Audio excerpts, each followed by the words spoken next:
সম্মানীয় কপিলী ব্লক দলংঘাট ব্লকৰ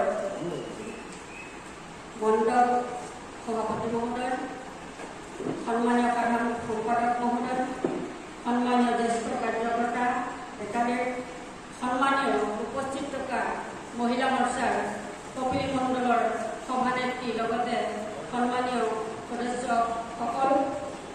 সকলোৱে আজি এই ধ্ৰুপদী ভাষাৰ যি মৰ্যাদা পালোঁ তাৰ আনন্দতে আজি আমি এই ভাতৃ সাংবাদিক বন্ধুসকলক মাতি ভাৰত তথা ভাৰতৰ প্ৰধানমন্ত্ৰী সন্মানীয় শিৰোনমস্য নৰেন্দ্ৰ মোদী ডাঙৰীয়া, সন্মানীয় সৃষ্টিশীল অসমৰ মুখ্যমন্ত্ৰী হিমন্ত বিশ্ব শৰ্মা দেৱলৈ আমি এই আনন্দৰ বাৰ্তা আৰু শুভেচ্ছা জনাবলৈ বিচাৰিছোঁ।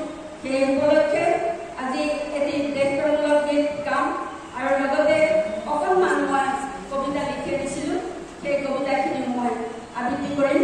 এতিয়া প্ৰথম মই দেশপ্ৰেমমূলক গীতটি আৰম্ভ কৰিব বিচাৰিছোঁ।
2013, ওড়িয়া 2014, মাৰাঠী 2021। আজি এই অসমীয়া ভাষাই 2024 চনৰ 3/10/2024 মৰ্যাদা পায়। সঁচাকৈ আমি বহু আনন্দিত। সকলোলৈ আজি চিৰনমস্য। আজি আমি ক'ব পাৰোঁ যে ভাৰতবৰ্ষৰ প্ৰধানমন্ত্ৰী অটল বিহাৰী বাজপেয়ী দেৱৰ প্ৰচেষ্টা, লগতে সন্মানীয় বৰ্তমান ভাৰতৰ প্ৰধানমন্ত্ৰী নৰেন্দ্ৰ দেৱৰ যি প্ৰচেষ্টা, আজি আমাৰ অসমৰ সৃষ্টিশীল আজি হিমন্ত বিশ্ব শৰ্মা দেৱৰ যি প্ৰচেষ্টা, আজি আমি সকলোৱে গৌৰৱান্বিত। আমি পুনৰ অসমীয়াই গৌৰৱ কৰিব লাগিব যে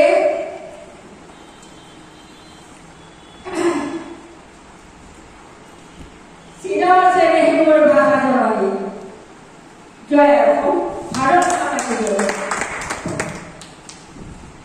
আমাৰ দলৰ কাৰ্যনিৰ্বাহক সমিতিৰ বিষয়ববীয়া আৰু আমাৰ বুথ পৰ্যায়ৰ কাৰ্যকৰ্তা সকলো লগতে আমাৰ যি সংবাদ মাধ্যমৰ আমি আমন্ত্ৰণ জনোৱা সকলোলৈ আমি শ্ৰদ্ধা জ্ঞাপন কৰি আজি আমাৰ কাৰ্যক্ৰমটো আমি যোৱা পৰহি ভাৰত চৰকাৰে আমাৰ অসমীয়া ভাষাটো এটা পূৰ্বৱৰ্তী ভাষাৰ মৰ্যাদা দিয়াৰ বাবে আমি সন্মানীয় ভাৰতৰ প্ৰধানমন্ত্ৰী নৰেন্দ্ৰ মোদী ডাঙৰীয়া আৰু অসমৰ মুখ্যমন্ত্ৰী শ্ৰীযুত হিমন্ত বিশ্ব শৰ্মা ডাঙৰীয়াৰ লগতে দুয়োখন চৰকাৰলৈ আমি এটা ধন্যবাদসূচক এটা বাৰ্তা দিবলৈ বিচাৰিছোঁ। সেয়েহে আজি আপোনালোকক ইয়াত আমি আমন্ত্ৰণ জনাই এই কাৰ্যক্ৰমটো আৰম্ভ কৰিবলৈ আমি আগবাঢ়িছোঁ। নৰেন্দ্ৰ মোদী ডাঙৰীয়াৰ যি কৃতজ্ঞতা আমি জনাৰ আজি আয়োজন কৰা হৈছে।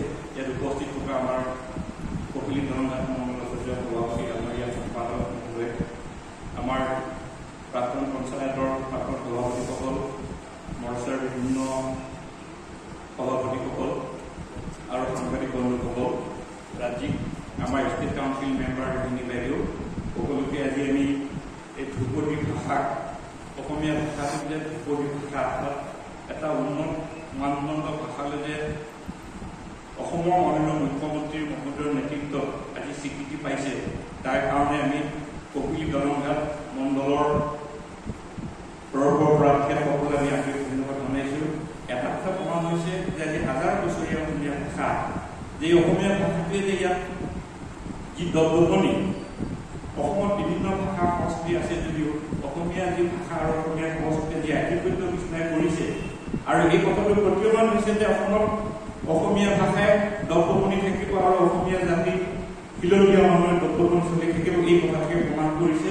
আৰু এই কথাটো আজি আমাৰ কেন্দ্ৰীয় কেবিনেটে বা কেন্দ্ৰীয় চৰকাৰে গম পাইছে, যাৰ কাৰণে আজি অসমীয়া ভাষাটো ভাৰতৰ অন্যান্য 7টা ভাষাৰ লগত আজি তুলনা কৰি এই ভাষাটো সমমৰ্যাদা প্ৰদান কৰিছে। তাৰ কাৰণে আমি অসমৰ মাননীয় মুখ্যমন্ত্ৰীসকলক হিমন্ত বিশ্ব শৰ্মা আৰু নৰেন্দ্ৰ মোদী ডাঙৰীয়াক আমি এনেদৰে আন্তৰিক ধন্যবাদ জনাইছোঁ। আৰু কপিলী ধনঘাট মণ্ডলৰ তৰফৰ পৰা এই কথাটো আমি পুনৰ জনাইছোঁ যে অসমত অসমীয়া ভাষাৰ দপদপনি থাকিব আৰু অসমীয়া ভাষাৰ যি আধিপত্য বিস্তাৰ এই হাজাৰ 900 বছৰলৈকে আধিপত্য বিস্তাৰ কৰি থাকিব। এই প্ৰচেষ্টা আগবঢ়াই নিয়াৰ কাৰণে অসমৰ মুখ্যমন্ত্ৰী ডক্টৰ হিমন্ত বিশ্ব শৰ্মাক আমি কপিলী ধনঘাট মণ্ডলৰ তৰফৰ পৰা তেখেতসকলৰ সুদীৰ্ঘ তেখেতৰ সুস্বাস্থ্য আৰু দীৰ্ঘায়ু কামনা কৰি